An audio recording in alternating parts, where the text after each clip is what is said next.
Yes, we are good. I felt that we needed today to have the happiest flower available, which I grow in my garden, red carnations, but it happens to be the flower of Ohio. So welcome, welcome. We were here uh, in August. Now we are here in September, and we're going to be focused on design of instruction. And our motto continues to be how well you teach equals how well they learn. And the reverse too. I've taught a lesson, I look to see if they've learned it, and it will be very related to how I taught. And so we have 3 school districts. I have to tell you, I cannot wait to come to Ohio and visit your schools. I want to know, like the exempted, what are they exempted from? It is such a curious name. And we still have people coming in and joining us. Thank you. Just a reminder, I know where I'm going to be on Saturday watching the Ohio State University play the University of Oregon on September 11th.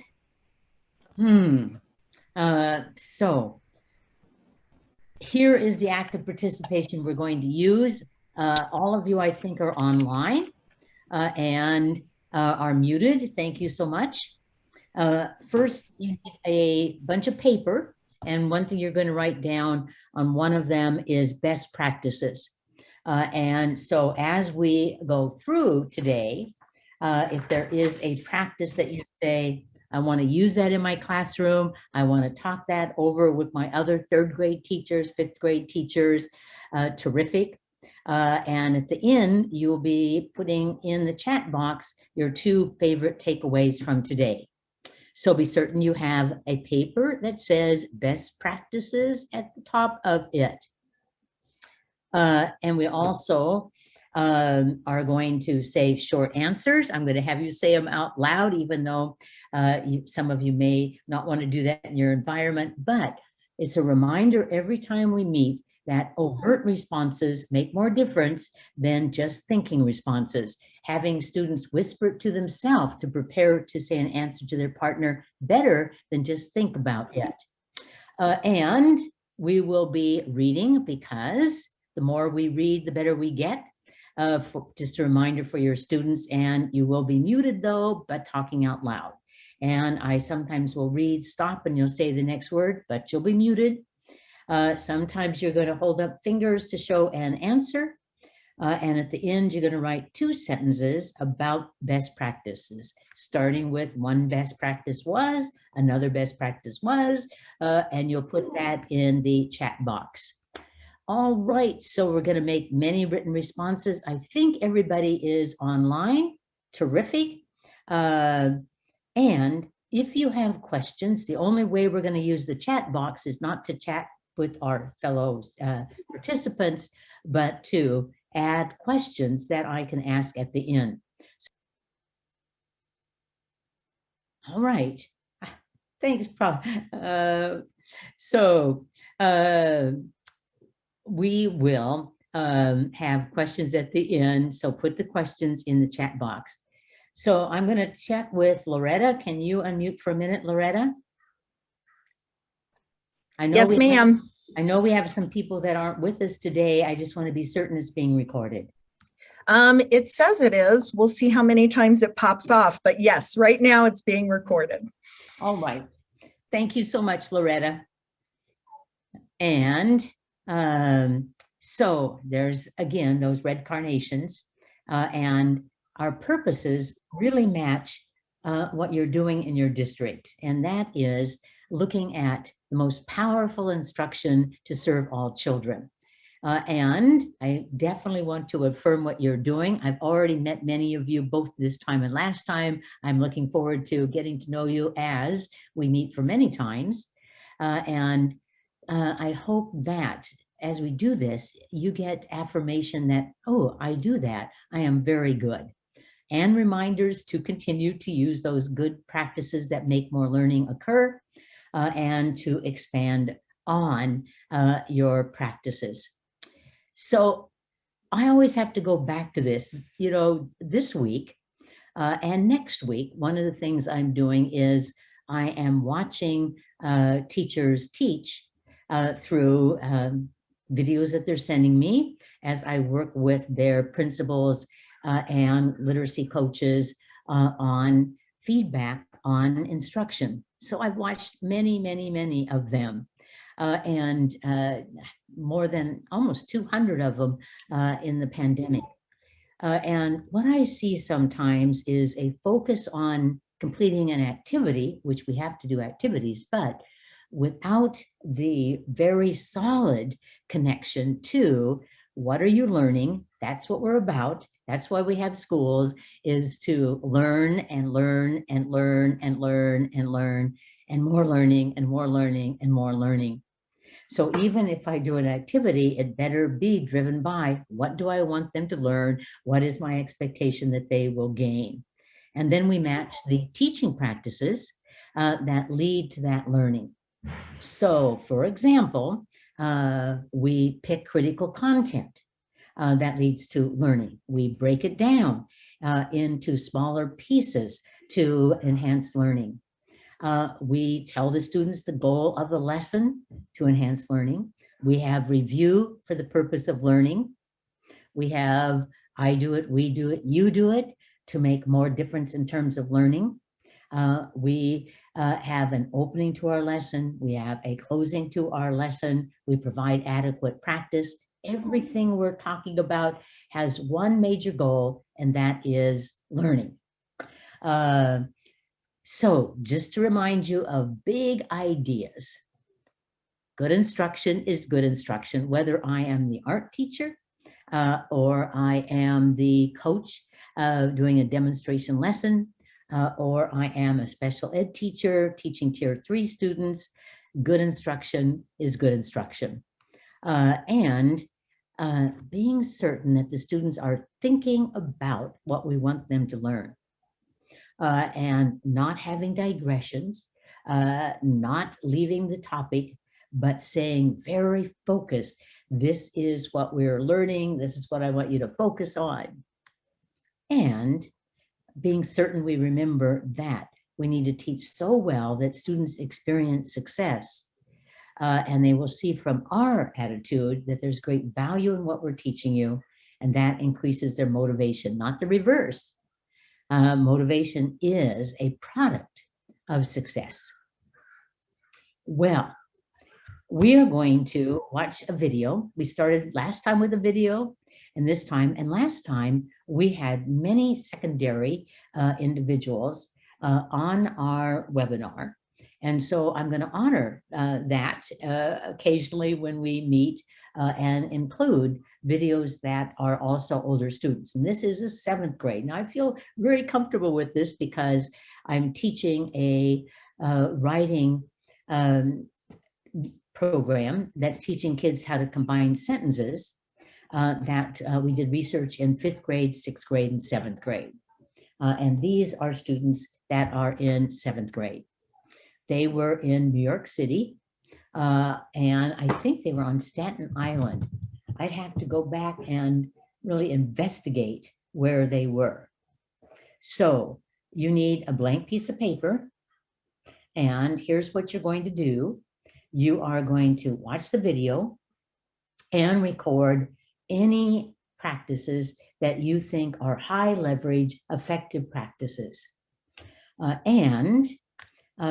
You're going to focus on not the bulletin board, because bulletin boards, even glorious ones, have very little to do with instruction and learning.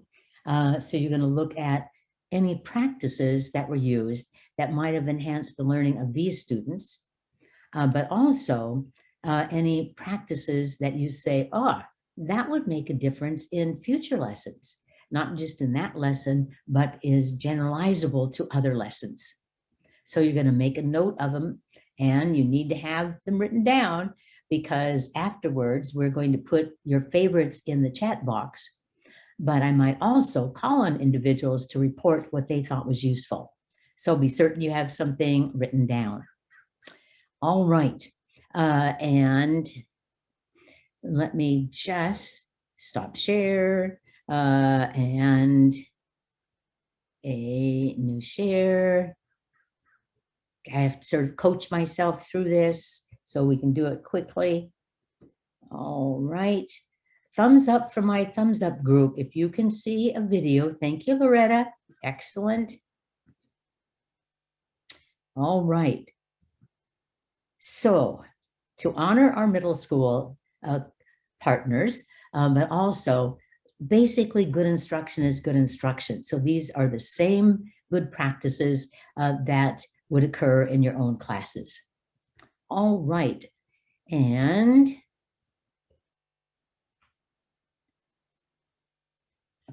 everybody, find part B. Today we are going to learn how to combine sentences with phrases that tell when and where. So what are the phrases going to tell everyone? When and where. Excellent. Okay, everybody, find item 1 and read the start sentence with me and go. Maria traveled to her aunt's for a vacation. So Maria traveled to her aunt's for a vacation. Now we are going to read the add sentence and read it, everyone. She went in early summer. So in early summer, does it tell when she went or where she went? Which one, everyone? When. Okay, and everyone on your paper, underline in early summer. Okay, and on the next sentence, on the next lines, I want you to combine the two and write a create sentence. Combine those two and write a create sentence.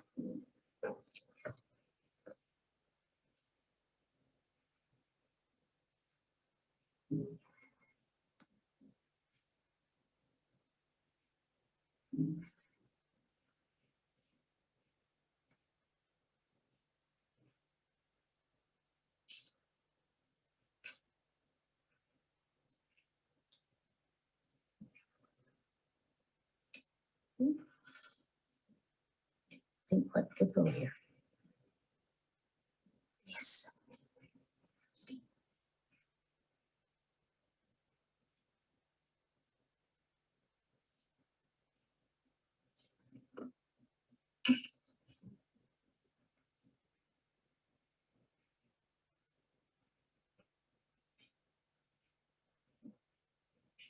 When you're done, just put your pencil down, although you're ready.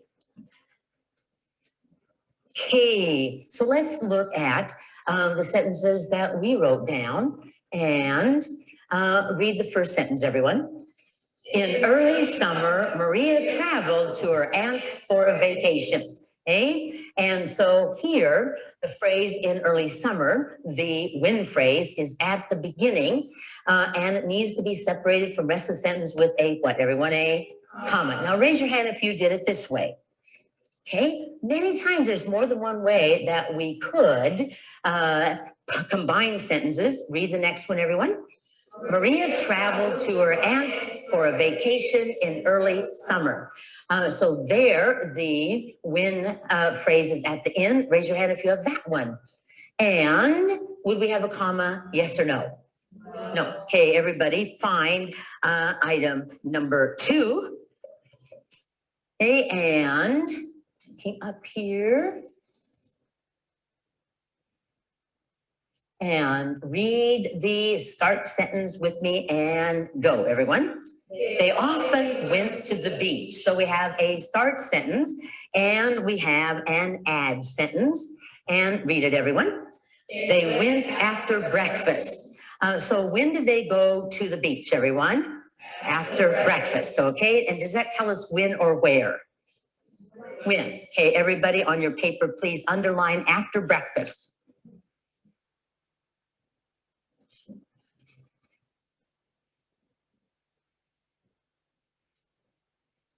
Okay, and looking up here and read the next add sentence and go. They went to swim. Okay, and so here we are adding what, everyone? To swim. Okay, and I want you to create a new sentence that combines all three. Go.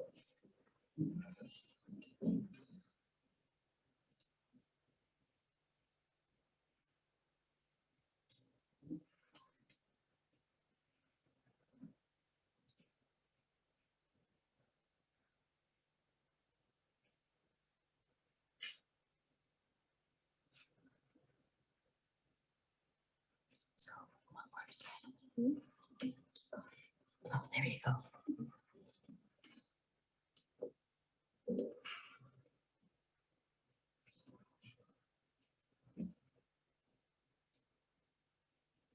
Okay, partner one. Read that sentence to your partner that you wrote down and see if it makes sense. Read it to your partner and go. Oh, you say it first. After breakfast, they went to the beach to swim. I had they often go to the beach after breakfast to swim. All right, and so two different ways, right? But both of them make sense, don't they? Excellent. Okay, so looking up here, we had a number of options here. And so we were thinking that this might be one option. And read it, everyone. After breakfast, they went to the beach to swim. Raise your hand if that's matched to yours. Okay, a number of you did it that way. And you have the statement, the phrase that tells when at the beginning. And it's separated with a what, everyone? A comma. Okay, and let's see what other options are available. And read that one, go. They often went to the beach to swim after breakfast. And is there a comma separating it from the rest of the sentence? No, only when the phrase is at the beginning do we need that magic comma. All right, everybody, let us go on to the next sentence and look at item number 3. Turning your page, and you get to do this one on your own. And when you're done, put your pencil down to show me that you have done it. Remember to underline the words that you're going to add to the start sentence. So underline the words that you're going to add.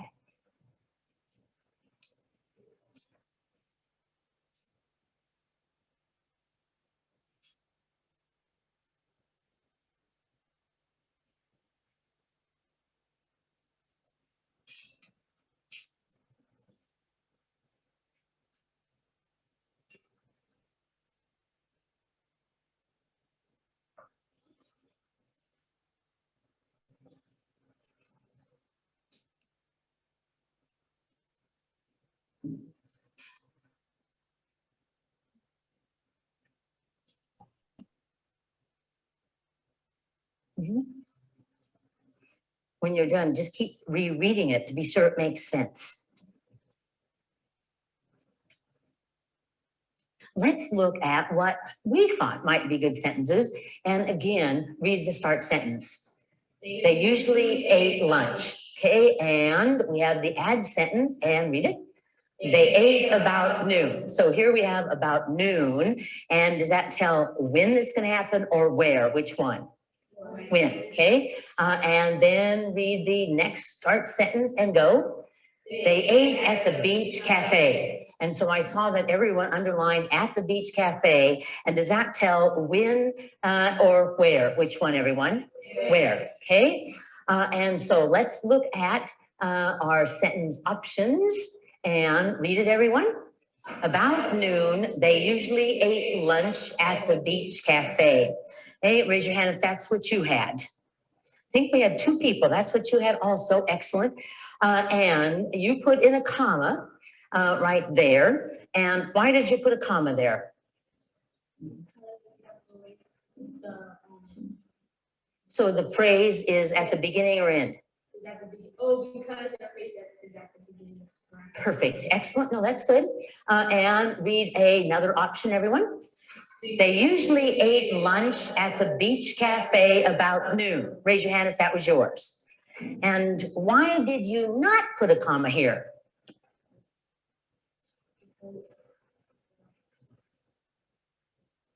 So is this phrase at the beginning or at the end? Right, and we only put a comma after it if it's at the beginning, right? So here it's at the beginning, comma. Here it's at the end, so we don't need a comma. Well, look at this. There was another option, and read it, everyone. They usually ate lunch about noon at the beach cafe. Raise your hand if that was yours. Okay, that one was rather popular. Actually, we had 2, 3, 2. So all of you picked different choices there. But notice how much more interesting all of your sentences are than having in a paragraph, they usually ate lunch, they ate about noon, they ate at beach cafe. right? And so as seventh graders, you have much more sophisticated sentences by combining these. All right, thank you very much. So look, update your list and each of you put in what you think are the 2 best practices that you observed in the chat box.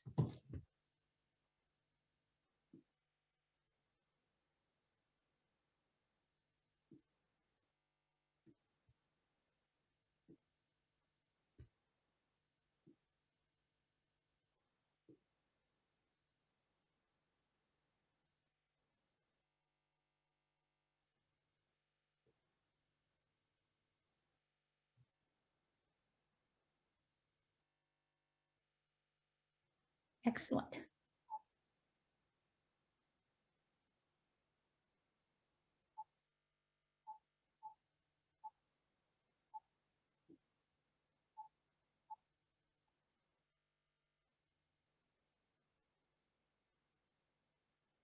Interesting noise, which I've never heard before. Okay, Loretta, I'm going to make you our hostess today. All right. So I'm going to just read through some of the chat box before I give my feedback. And let's see. Anita, it looks like you have a lot of chats, but perhaps many of them are like email, Right. like chatting with me privately. So They are if everyone private can to just you, check to but make sure I'll catch the ones that were right now for this. yeah, so if you make sure that when you look in the chat, it says to everyone, or you just might not be showing up. No worries. We're good. Okay, and so starting right here. So Tina said, let's see, Tabitha said that there were choral responses and monitoring of student work. And Alan said that as I monitored, there was close proximity and there were many questions and choral responses. Tina said frequent responses, verbal and written. There was a total actually of 50 responses that I took data on and to see if it was sort of in the guideline of expert teachers at the elementary level having 3 to 5 per minute. And it just it slightly exceeded that, which was good. And so there were lots of opportunities to respond. And thank you, Sue, a perky pace. Excellent. Kramer, I don't know your first name, unfortunately, but there was a routine. And that is absolutely the best practice because I used for all of the 3 items we did exactly the same routine. Thus, the students knew what was going to happen. And I also could do it with a perkier pace. And I do it, we do it, you do it. And Andrea, because this was not the first lesson on sentence combining, it didn't really have a demonstration. It had a we do it, heavily scaffolded, where I guided them through it. Another we do it, lightly scaffolded, and then a you do it. And you're right on constant feedback, monitoring, having that ongoing formative assessment. Scaffolding, and I do it, which was assumed from the previous teaching, but we do it, you do it. Beautiful. Oh, clarity. Thank you. Clear directions, immediate feedback and monitoring. I'm going to do 5 more.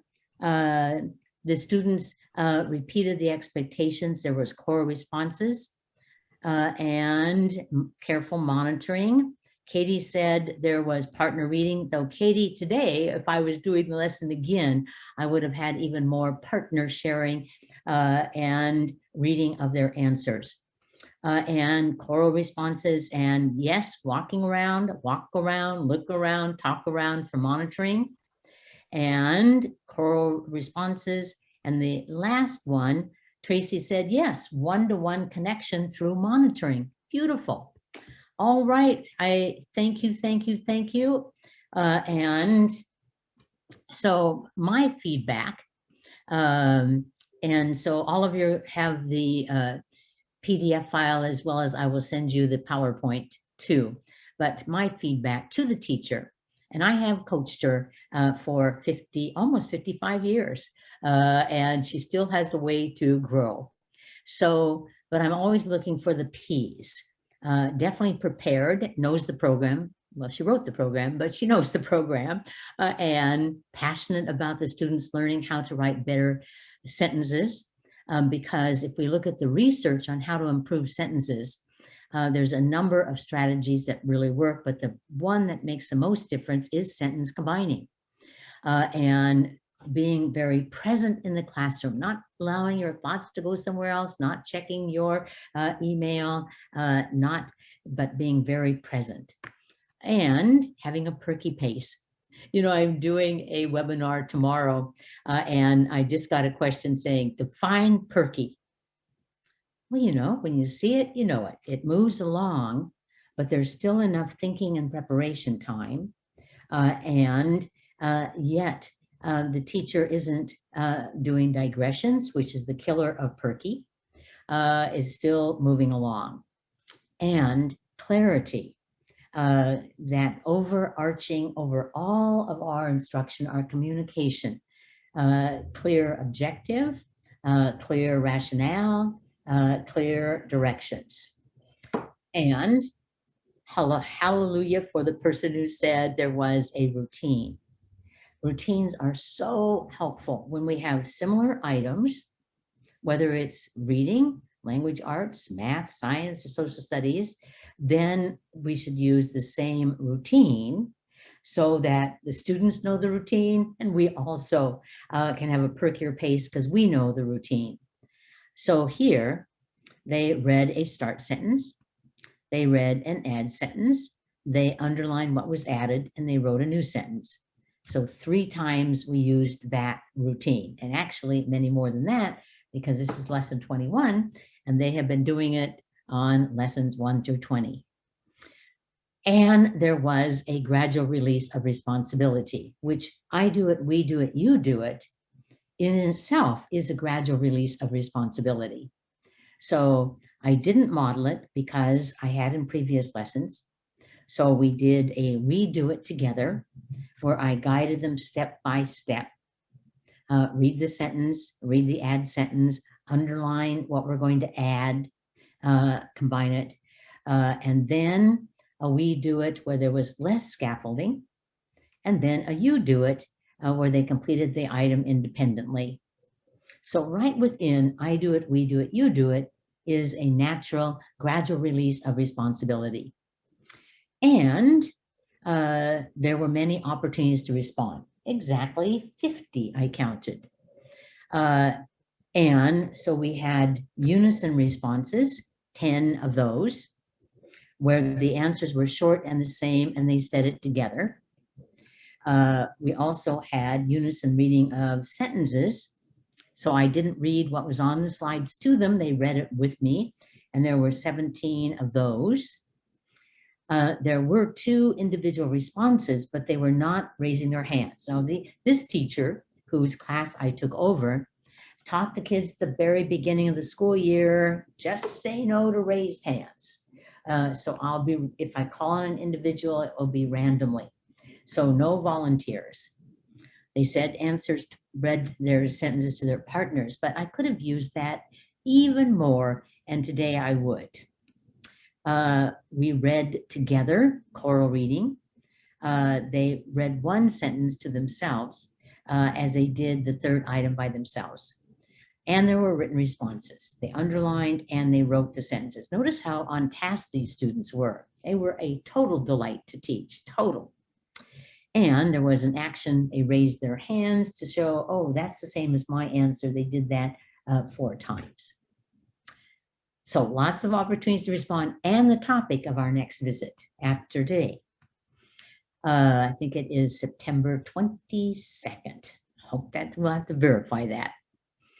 And I monitored, and I listened carefully, listened to their choral reading, monitored and circulated, and gave them feedback. And I guess after having a routine, I would say the monitoring and giving them feedback was a pearl of responses from the teacher, and gave them feedback to the whole group, and also gave private and quiet feedback to individuals. Now that's really important, that if we're walking around and doing walk around, look around, talk around, that we are going to give very quiet, very private feedback to the individuals. Everybody in the classroom does not need to know if they made an error.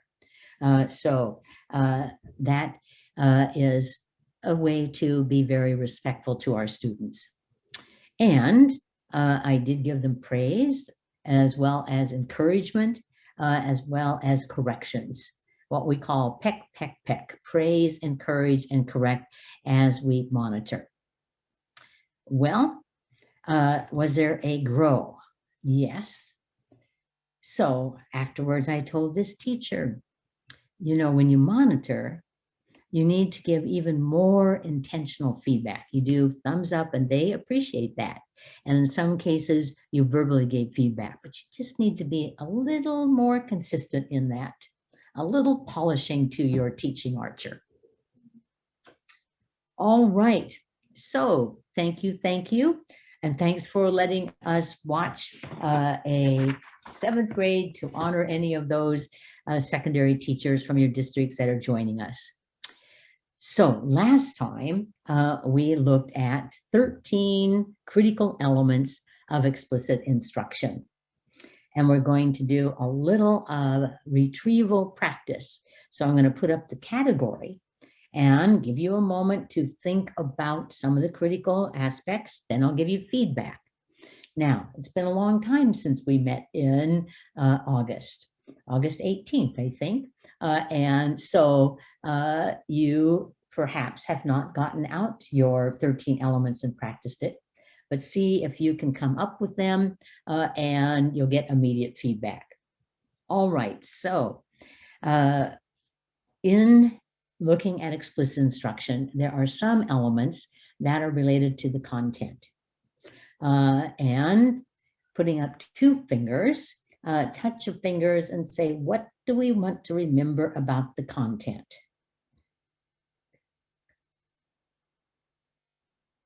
Okay, I'm hoping you said, well, let's just go here, that it needs to be critical content, particularly as we are filling in the gaps from an interrupted year. We want to be certain that what we are teaching, practicing, reviewing is critical content.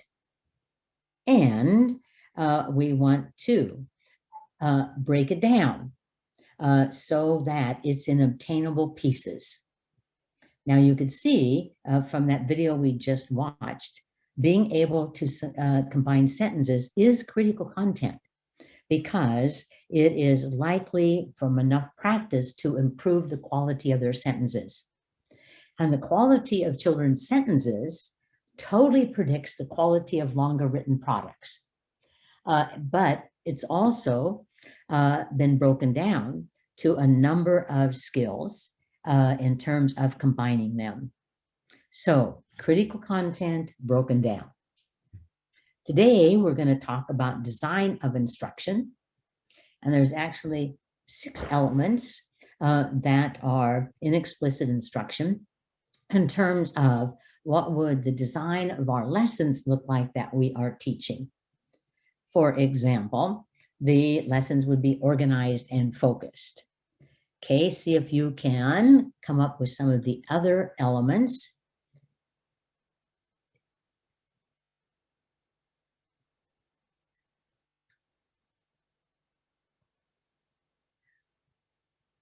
Okay, let's see how you did. Teacher talk. Everything I do is to model what you might do that would make a difference. So you might think it's kind of odd that I am doing verbal feedback by touching my fingers. But I want to tell you, I don't care if you teach kindergarten or if you teach 5th grade, this makes the preparation for an answer much more overt and much more likely to lead to actual movement of the information to long-term memory. Thus, learning occurs. So now I do it in all classes, even in middle school. They think initially I'm weird, but then I tell them I am. I'm from Portland, which our motto is Weird City. but it also significantly makes the actual rehearsal of the information more overt. All right, so we have lessons that are organized and focused, and embedded in that, we tell kids the goal of the lesson. We have review of what they've already learned that relates to today. And then we have I do it, we do it, and you do it. So I do it where I demonstrate, and we do it where I guide you in doing it, and you do it. Then I do it, we do it, you do it. And I just want to remind you that this shows how I do it, we do it, you do it could be used overall. So I ask myself, what do I need to teach explicitly, directly? What do I need to guide the students in where they get practice with my support? What do I expect them to be able to do independently? So another way of looking at I do it, we do it, you do it. And delivery. Okay, 4 fingers up. Let's see if you can remember the delivery, which the first one you're going to remember because we just went over it. Frequent responses. Think of some other things in terms of the feedback we just did on that video.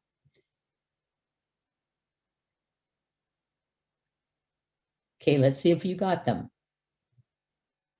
Try it again.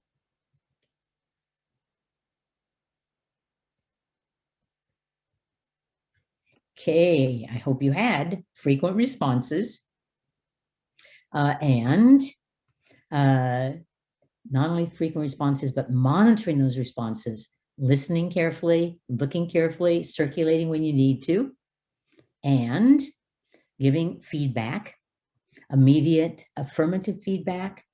So in this case, gave a lot of thumbs up, a lot of verbal feedback that was affirmative, praise, or correcting when there was an error. So there were 2 students I found that had consistent errors. So I went to them more often and corrected their errors, but also informative what they could do to make it better.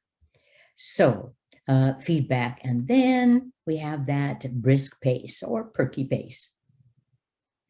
And the last thing is providing enough practice that the students would retain it. Now, this program I was using is a research validated program where we actually looked at the growth of students over time in terms of, did we give enough practice that they would be able to combine and expand sentences to make them more sophisticated. Well, there is a summary.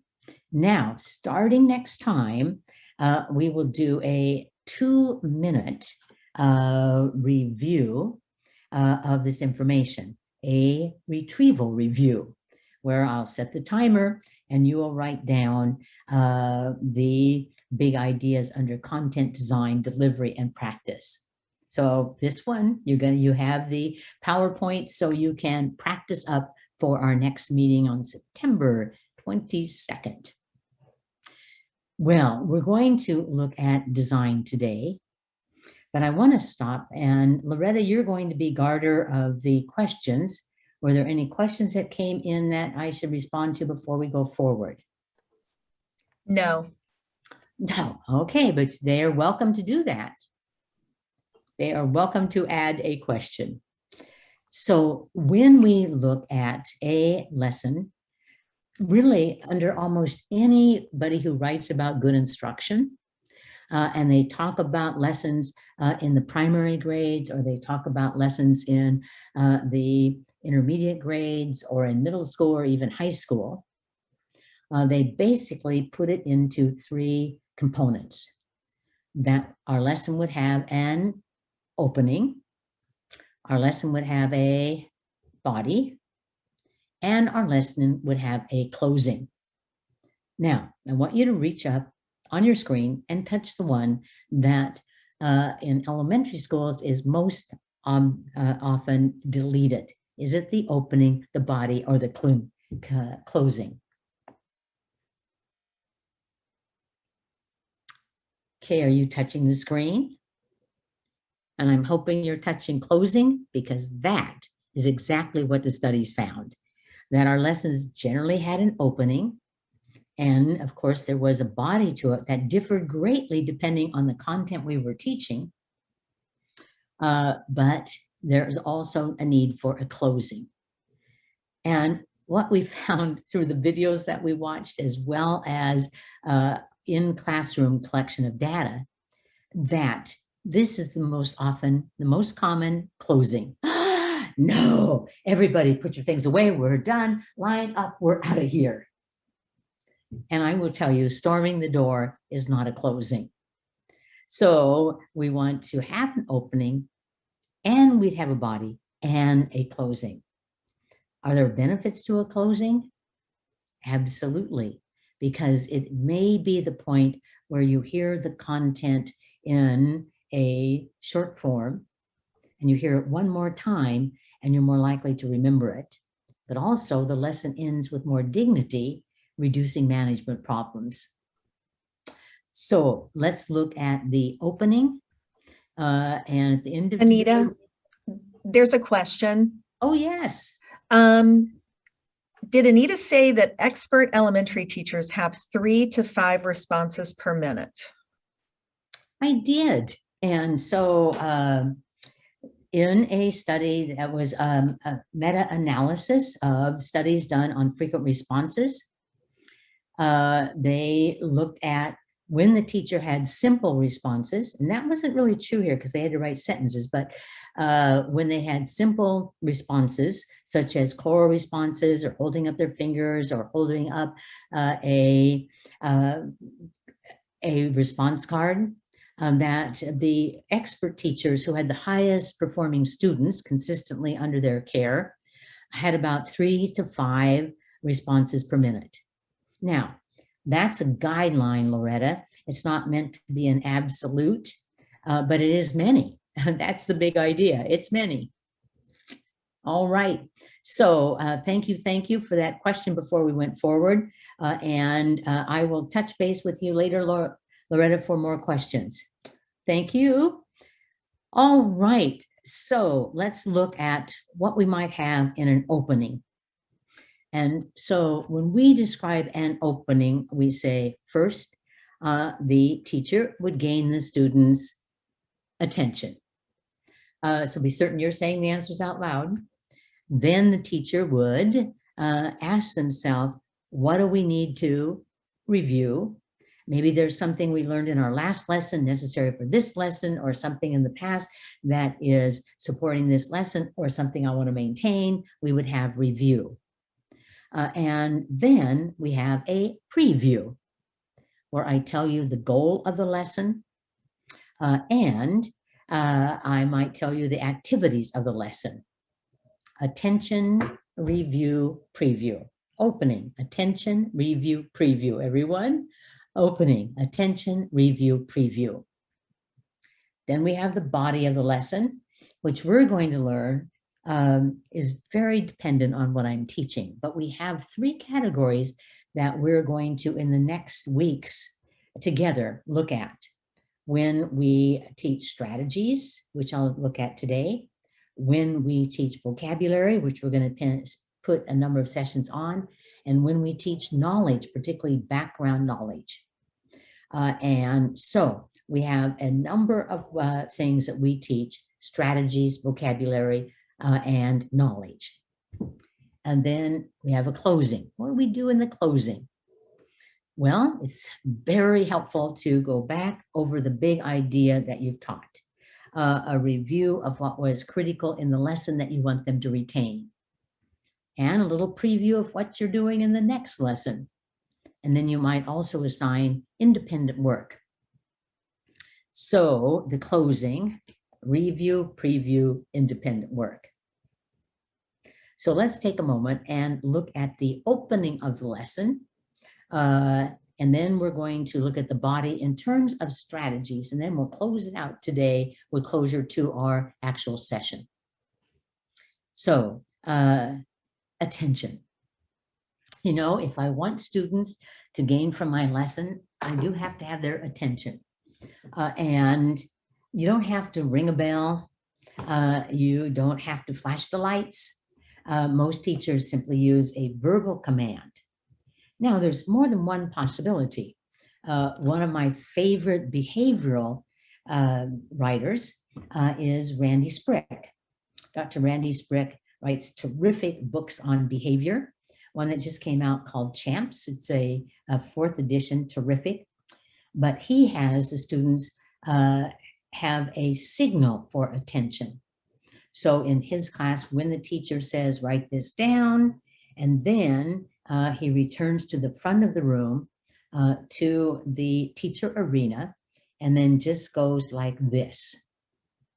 And that means that I need your attention. He doesn't say anything. And the other students, the students in the classroom, as soon as they see it, they add to it until all of them are up. So you might choose to do that. You might utilize an intention signal in your class that's nonverbal.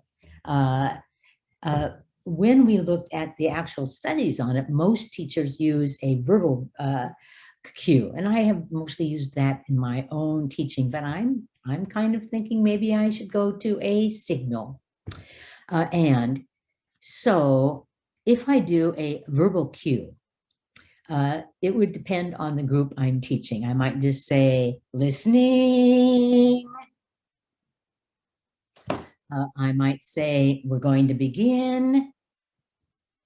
I might say, eyes and ears on me. You know, better in kindergarten than in 5th grade. But it appears that how I do it makes a difference.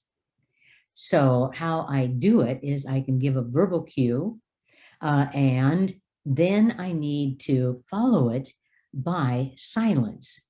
Because if it's embedded in the verbosity of the direction, it's going to lose its power. If I said, listening, today we're going to continue our work on sentence combining, no power, versus listening.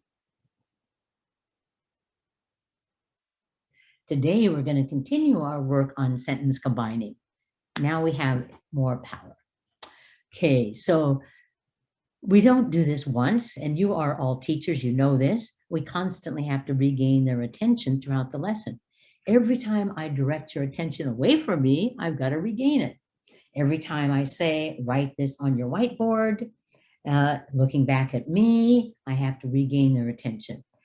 Every time I say, read that paragraph to yourself, put your thumb up when you are done, but reread it if you get done first. And eyes on me again. So we have to constantly regain their attention. Well, what else do we need to have in the opening? Attention and review. So we're going to review something that is salient to the lesson I'm teaching or critical for me to maintain over time. And so it could be a review of content from the previous lesson. It could be review of the pre-skills needed for what I'm teaching you today.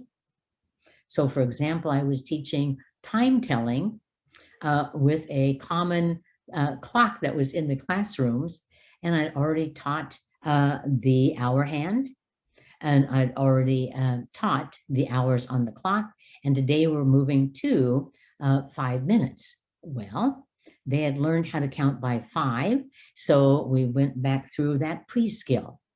They'd already learned about the hour hand, so we went back to that pre-skill. So we're setting the students up for success by doing review. And it might be review of background knowledge that they have or that I need to teach, but it has to be interactive, meaning that the students are not just passive listening to it, they need to be responding, which we did in the review of the 13 elements. I had pulled up the term content, gave you a moment to think about the 2 elements of content. So critical content broken down. And then the next heading was the actual design of the lesson, We put up 6 fingers. I said, you touch them and think about it. And then I gave you immediate feedback. Organize and focus lessons, have the goal of the lesson, have the review, I do it, we do it, you do it. And then we added practice to, or the responses, 4, get many responses, give feedback, monitor, give feedback, and have a perky pace. And then the last one was practice. But it was interactive. I didn't just go, I had you think about it and then gave you feedback. And so I'm going to be interactive, get responses during it, and have you retrieve the information, particularly if you've had a number of times where they've practiced the information and now you want them to remember it better, and retrieval practice is what does that. All right, so we will go through the importance of retrieval practice many times in these weeks. But I just pulled out a lesson that I taught in 2nd grade.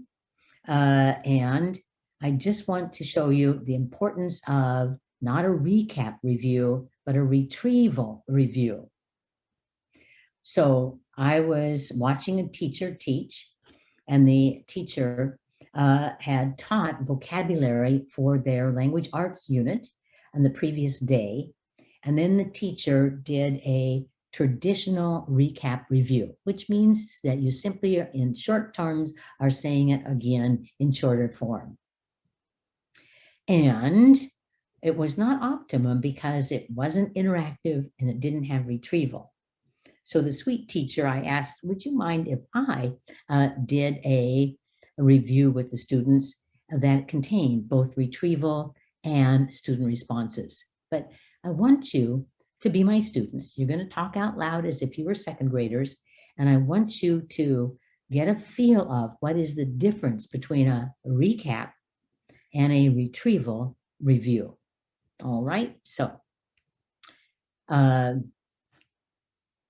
be my students for the recap. So yesterday, students, we learned a number of words that are going to be embedded in our story that we are going to continue reading today. So we're reading Goodbye, Curtis. And the very first words that we needed to know were letter carrier. And so sometimes we call this a mailman, but another term is a letter carrier, the person who brings and delivers our mail. And we also learned that that person goes from place to place to place on a route. So every day they go to the same homes, the same businesses in a route. And we looked at the envelopes that we are mailing to someone, and there was an address which tells where they lived. So the address was written on the letters. And we talked about the post office having people there to help us called a clerk. And when we go to a store, we could have a clerk. When we go to a business, we often are met by a person called a clerk. And we had the word grow, but you all knew that word because you grow and grow and grow and grow, just as we see this person being measured is growing. And the word pour, all of you knew the word pour, where you have a liquid that goes from one container to another. So that was a word all of us knew. And finally, the most difficult word for our story was the word honor. When we honor someone, we do something special because we think the person is special. So in this story, they thought that Curtis was very special. He had delivered their mail for a long time. He was very special. They wanted to honor him. They gave him a party. They gave him an award. They gave him a present just to say, thank you, you're wonderful, we honor you. Teacher talk. So that would be a recap review. Now, I want you just to think about it. What would be the problem with that? I bet you're thinking, well, there weren't any responses. But also at this moment, we only know that the teacher knows it. There was no checking for understanding, no built-in formative assessment. So when I had the gift, and this sweet teacher allowed me to come in after lunch and do a review with them, this is what I did, and see, think about why this might be better. Okay, students, yesterday, these were the words that we went over that are necessary for our Goodbye Curtis story. And I want you to look at the word. As soon as you know how to pronounce it, put your thumb up. Everybody, pretend you're second graders. And the word is what, everyone? Address. What is it? Address. Excellent. And what sound, everyone? Yes, and sound out the word. Put your thumb up when you have it. And the word is clerk. Excellent. And what sound? O. Put your thumb up when you know the word. And the word is grow. And this word is pour, but it's the kind of pour when you have one liquid going from one container to another, pour. And what sound, everyone? Ow. And put your thumb up when you know the word. And the word is route. Excellent. And the last word is the word we spent special time on yesterday.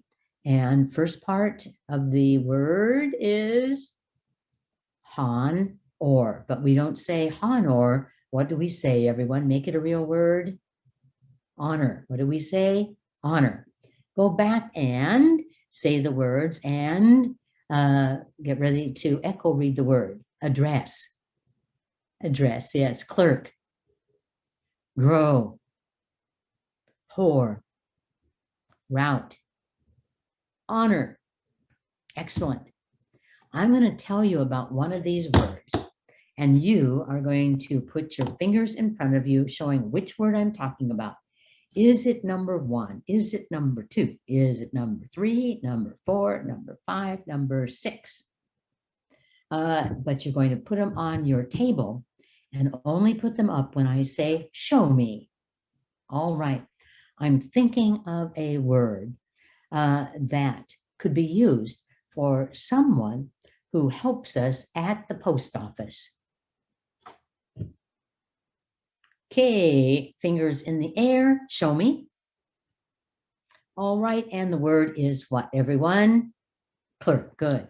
I'm thinking of a word that means the path that someone takes. Maybe a letter carrier takes. Think of the word and everybody show me. And the word is what? Route. Excellent. Okay. There is a big difference between these two reviews. One of them had no responses. Thus, we don't know what the students learned. And not only that, there's a high probability that the students might go into deep cognitive floating. And so on the second one, we had responses, but also I now would know from the fact that we had everybody responding, if the word is one that they remembered what the meaning was. Big difference between a recap and an interactive review with retrieval practice. Okay, well, when we looked at the opening of a lesson, we had review, attention, review, preview. And last time we talked about one aspect of a preview, which is telling kids the goal of the lesson. And we looked at many examples, but we're just going to do a quick review. I could have used an objective. I could call it an I can statement. I could call it, as some of you do, a target. Thank you for emailing me that answer. And So, but I could tell you the goal using a learning intention and success criteria. So this is one that our goal would be that the students know what I'm learning. They know when they've learned it, and they know why I'm learning it. Those are the big questions that even if I am a visitor in the classroom, before I leave, I will pull aside a child or two and ask, what are you learning? How do you know if you've learned it? And why are you learning it? So telling the kids the goal of the lesson has, as you remember, very high effect sizes. Just telling them a clear goal has an impact. Having a comparison of no goal to a goal, high impact if we look at it from effect sizes 0 to 1. It's worth telling you the goal. Now, here's one that I used last time in the primary grades, because all of you are teaching decoding. So my learning intention might be I can blend sounds into short words. And these are the sounds within the words. And I know I've learned it if I can sound out the words accurately, is the right word, and I can do it quickly. So let's look at another example. And this one came from a book just on clarity. And so the learning intention was in math. I can apply each operation to fractions: add, subtract, multiply, and divide. Sounds like 5th grade to me. I can communicate my understanding of fractions using high-level math vocabulary. Now, this learning intention could be used again and again and again and again. And we might have a learning sequence. So first, I can create equivalent fractions. All right, then I can add and subtract fractions. And I can multiply and divide fractions. So the teacher would show the students the sequence, and this is your success criteria for today. Okay, this is another one where I was teaching 5th graders how to use a generation of question with answers as a comprehension strategy for informative text. So we would read a paragraph and we would stop and generate questions on it, high quality questions, and then write down the answers. So this was used across their social studies articles and their science articles, a question answer strategy. Of course, you could do that when you went to college. You could read a small bit, write down a question and its answer, and you'd have much deeper recall of the information. So we read an exciting article called The North Pole Expedition. It was exciting. And this was their success criteria, which we used in learning intention again and again. The passage changed that we were reading, but the success criteria stayed the same, sort of like a little mini rubric. So they had to write down questions that focused on critical content, and their question had to make sense, had to begin with the capital, had to end with a question mark, and had to have correct spelling.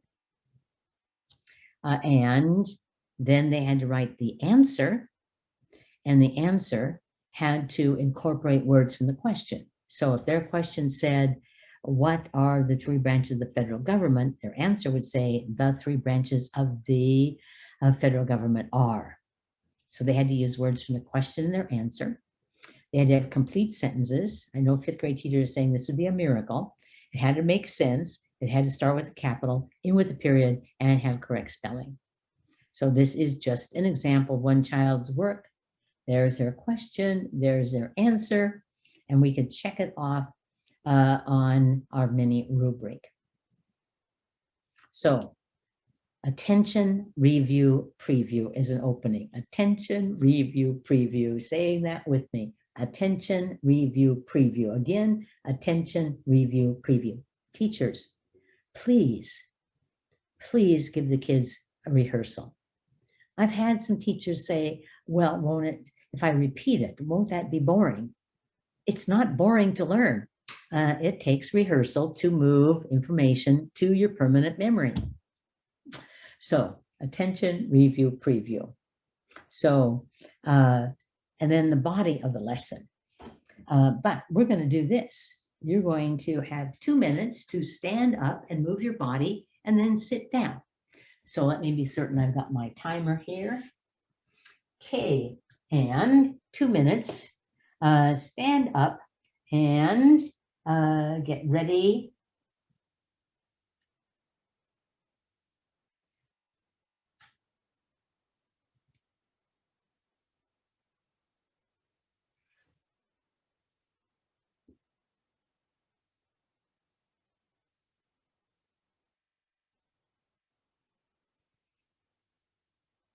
Oh, let's see here. You have 1 more minute.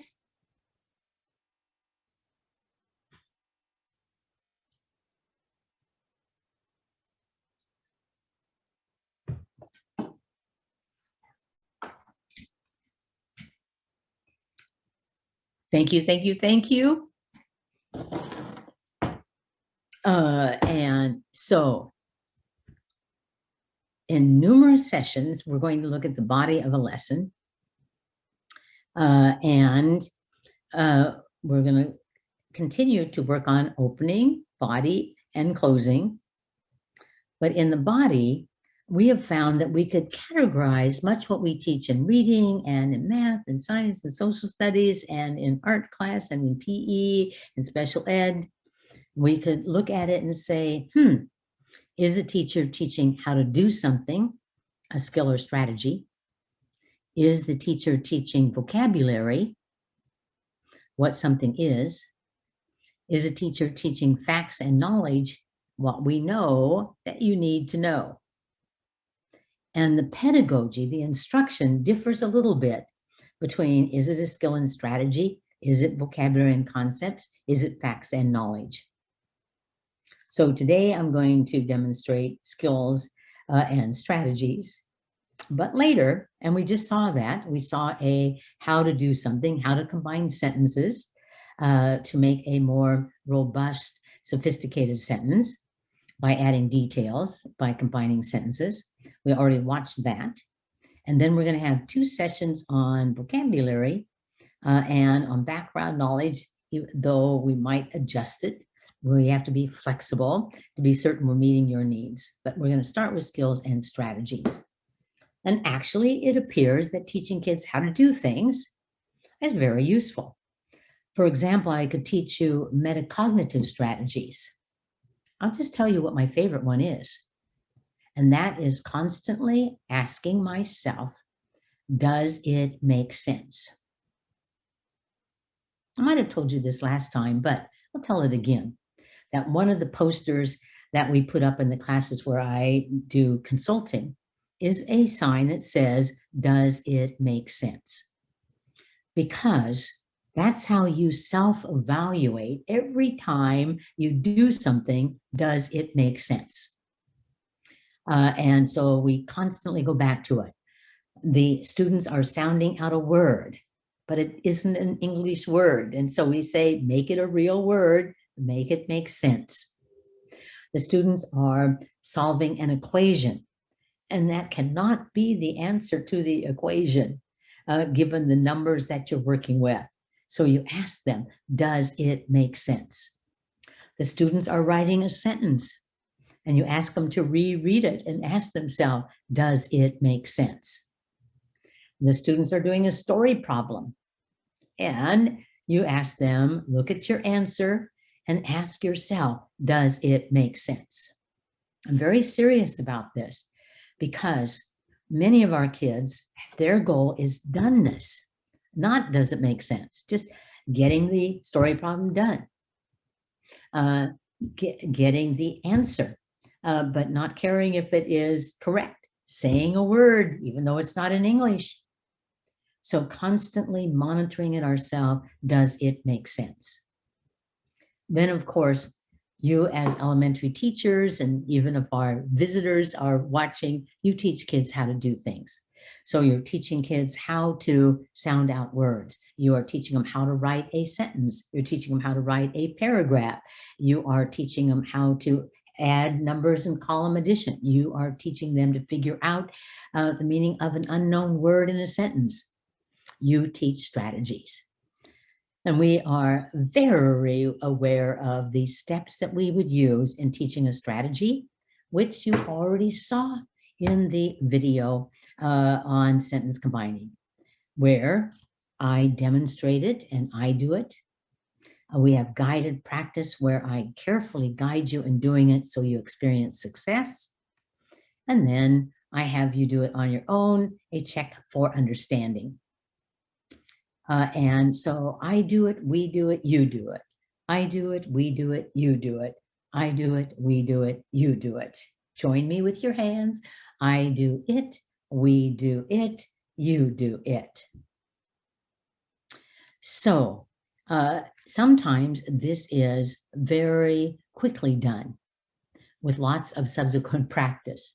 So maybe I'm teaching in kindergarten and I hold up a flashcard with the letter M and I say, this letter is M, its sound is mm. Listen again, mm. Say the sound with me, mm. Again, mm. What sound? That's a pure, I do it, we do it, you do it. So I am going to teach you a strategy. And this strategy is a research validated strategy that came out of the work of Lynn and Doug Fuchs and Pat Mathis, and then was followed up with the research team of Sharon Vaughn. If I was in your school site, I'd be teaching it to second graders, third graders, fourth graders, fifth graders, sixth graders. But I also would use the basic strategy if I read to kids an informative passage. All right. But what we want to see is, well, what do we need to do when we do an I do it? What do we need to do and we do it? What do we need to do in a you do it? All right. So you're going to be my students. And the passages I taught was with the groups that were third and fourth grade. So you get to be third or fourth graders. And this is the strategy. And I'm going to introduce the strategy to them beforehand. So be certain you're talking out loud. So when we read passages that give us information, that tells us information, we're going to use a strategy called paragraph shrinking. What's the name of it, everyone? Paragraph shrinking. So after we read every paragraph, we're going to stop and do this strategy. So reading number 1 with me and go.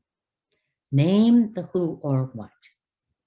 And that is the main person, animal, or thing. So we name, think about the paragraph, we name who or what the paragraph was about, the main person, animal, or thing. Next, myself or your partner will tell you, ask you to do this. And everyone, read it with me. Tell the most important thing about the who or what. So then I've already told the who or what, and now I'm going to have to think, what is the most important thing or things about the who or what? And then we say the main idea in 10 words or less. That's where we do the shrink it part, we're shrinking it down. So I want you to take a moment to study this, and then I'm going to ask you some questions and take it away so that you know the steps in paragraph shrinking. So say it to yourself.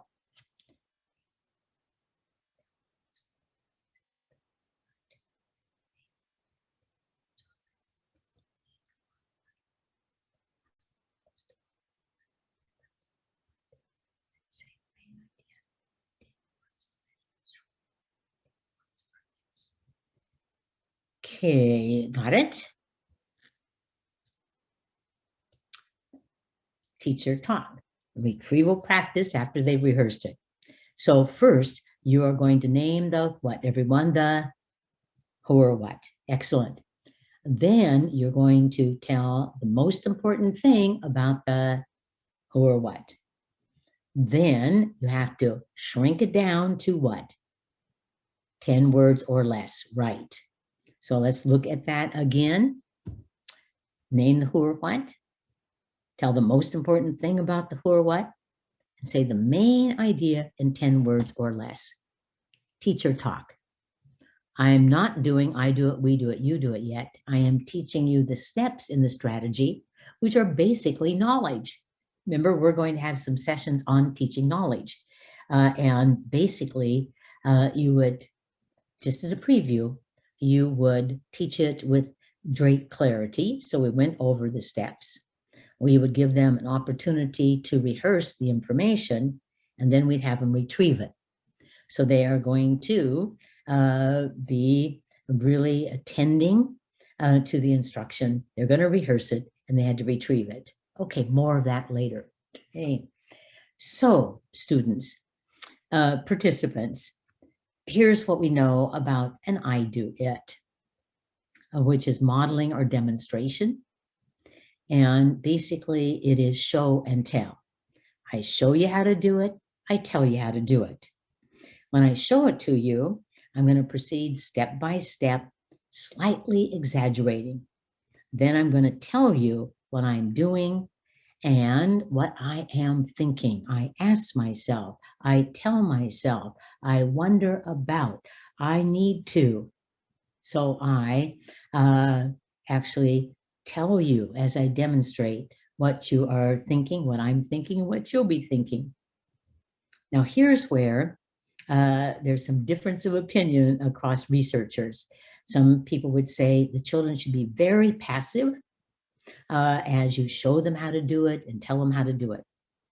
But what I found is this, that some of them go into deep cognitive floating and are inattentive. So sometimes I will gain responses. If they already know it, I'll have them respond.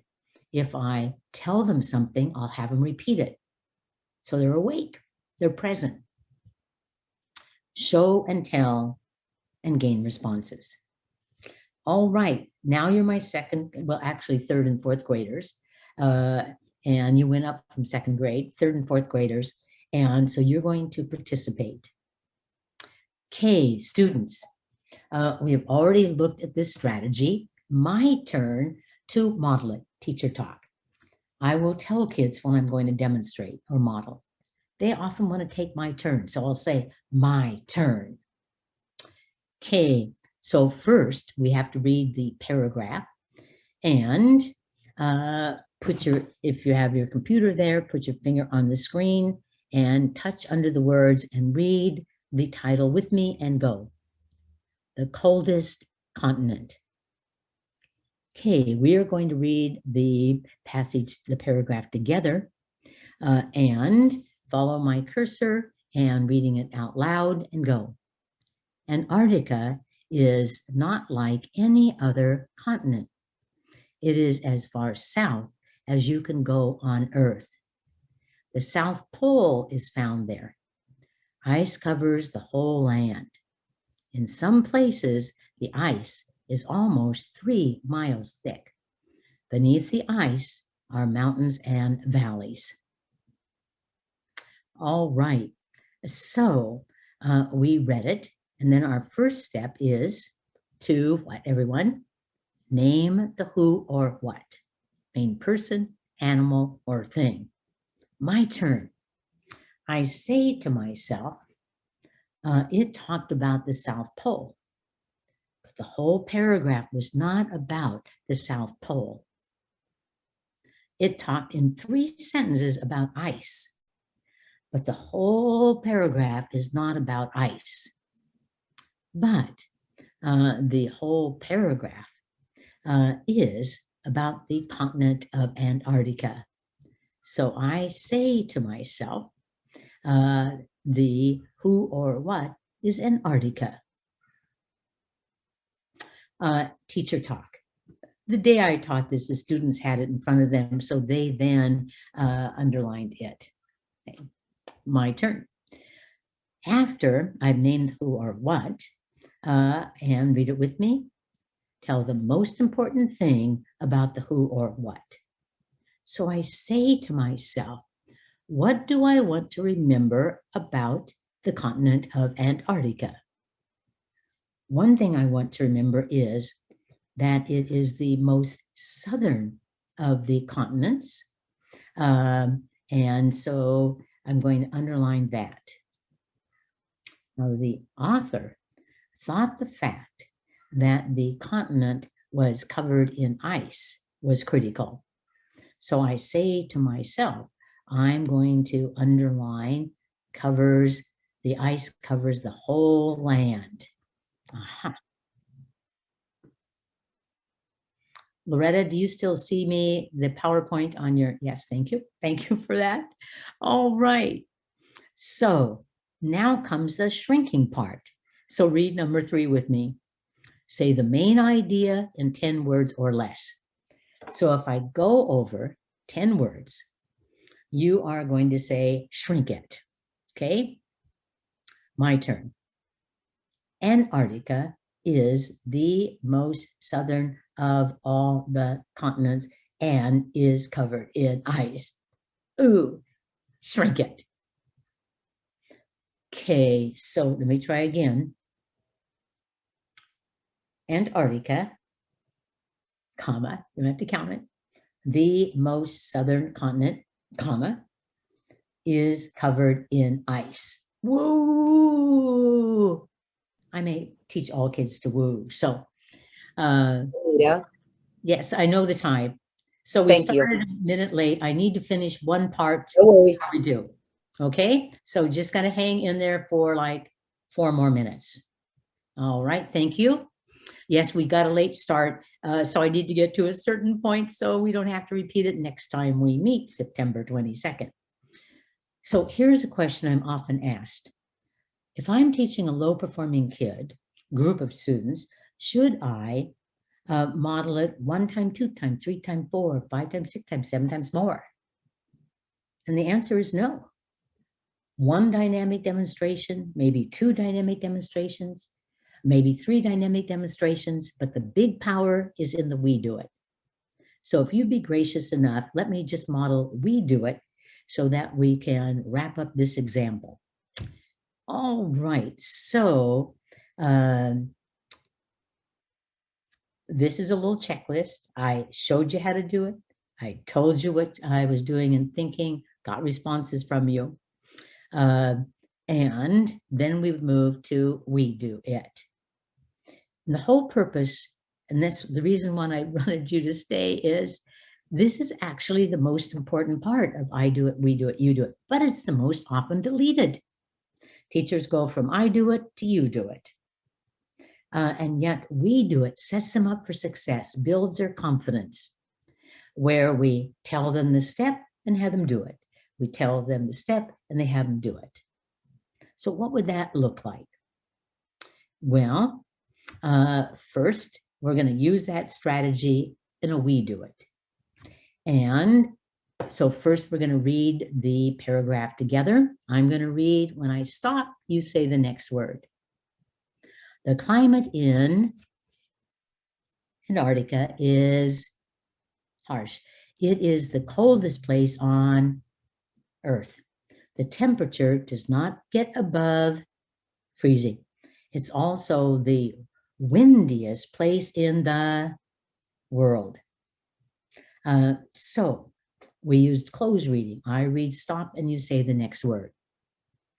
And going back here, so our first step is to name the who or what. So putting up your thumb as soon as you know what this whole paragraph is about. Okay, and Tina, tell us, what is the whole paragraph about? Antarctica. The climate. Oh, which Tina? We have 2 Tinas. We'll come, let's do Tina Kritzer first. Yes. It's about the climate in Antarctica. It's about the climate in Antarctica. And Tina Farrell, what were you thinking? I was thinking the same thing. You were excellent. So it's about the climate in Antarctica. And then we tell the most important thing or things about the who or what. So as soon as you have an idea of a detail that you want to include, put your thumb up.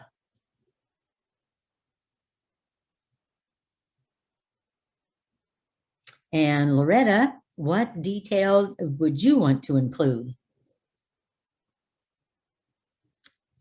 Unmute. There you If go. I can get my unmute to work. The temperature does not get above freezing.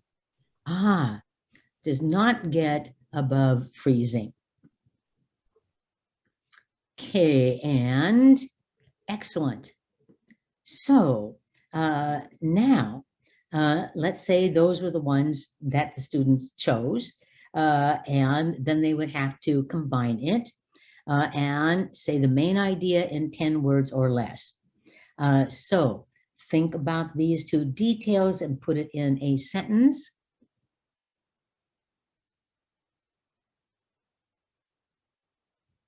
You might change a word. Okay, as soon as you have a sentence that is 10 words or less, put your thumb up. Excellent, Loretta. And tell me your sentence. The climate in Antarctica does not get above freezing. Okay, let's see how that works.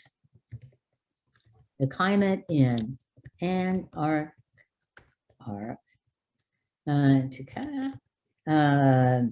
does not get above freezing. And now I have to look back. Oh, there is a word that maybe is two words. 1, 2, 3, 4, 5, 6, 7, 8, 9. Excellent. And then I say, oh, I need to look at this word and use my look and copy strategy to be certain I have spelled it correctly. So I look back at my example and okay. All right. And count the words with me, everyone. 1, 2, 3, 4, 5, 6, 7, 8, 9. Yay. So do you think this strategy improved the students' understanding of informative passages? Absolutely, tremendously, because they're having to stop and think about it. And then they had to write down a sentence, so they ended up with a summary. But here's the things. They're going to need a lot of we do practice.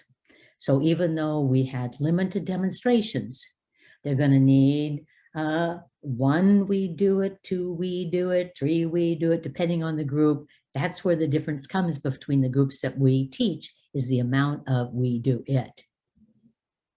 Well, we are going to, and after they showed that they could do that, then we could move to you do it.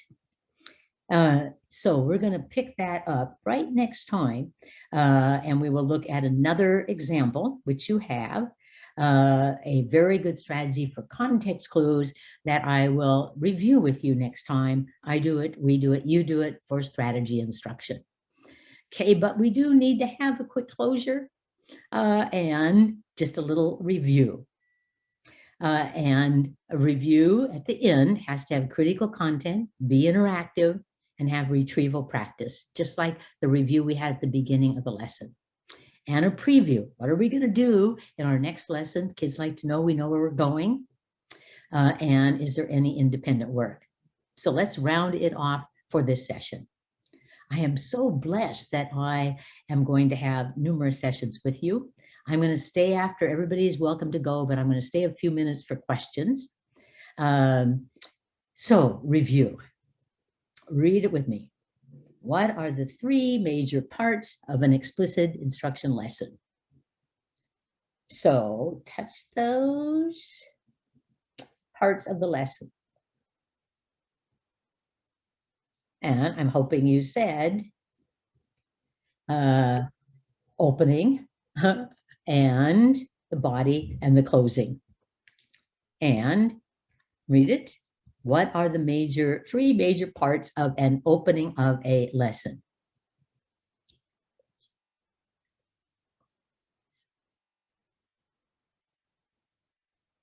So, and the order could change, but attention's first.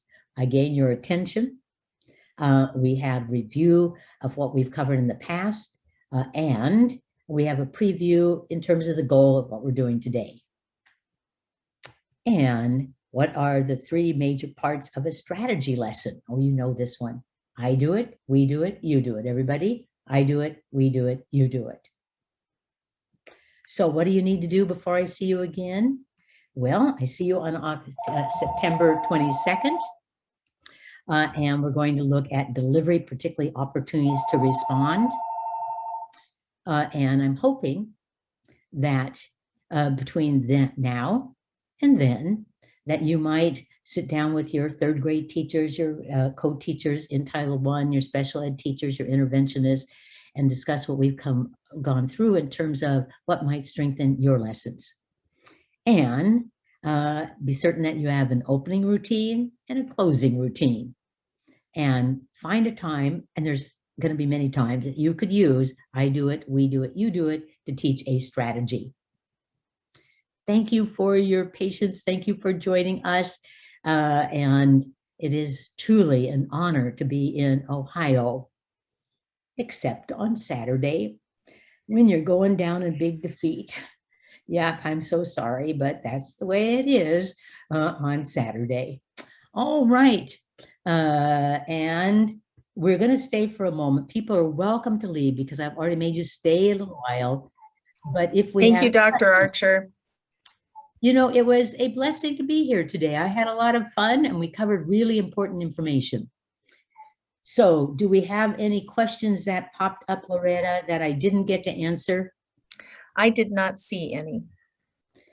Okay, I am going to open this up in case there's someone who wants to shout out a question by opening up there. And hi, Alan. Good to see you again. And any questions? Clarity. Yes, Alan. This is Alan. I did want to ask something. Do you ever address alternate pronunciations of words such as route or ant?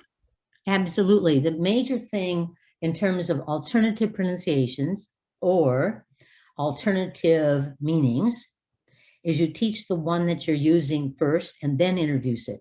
But don't introduce it simultaneously. Right. So teach one to mastery, then open up the second one. Right on, Alan. Okay, great. Thank you. Anybody else? All right, administrators, coaches, stay on. Everybody else, I'm saying goodbye to. It was an honor to be with you on this day. But if you are an administrator or a coach or a central office person, you are not allowed to leave yet.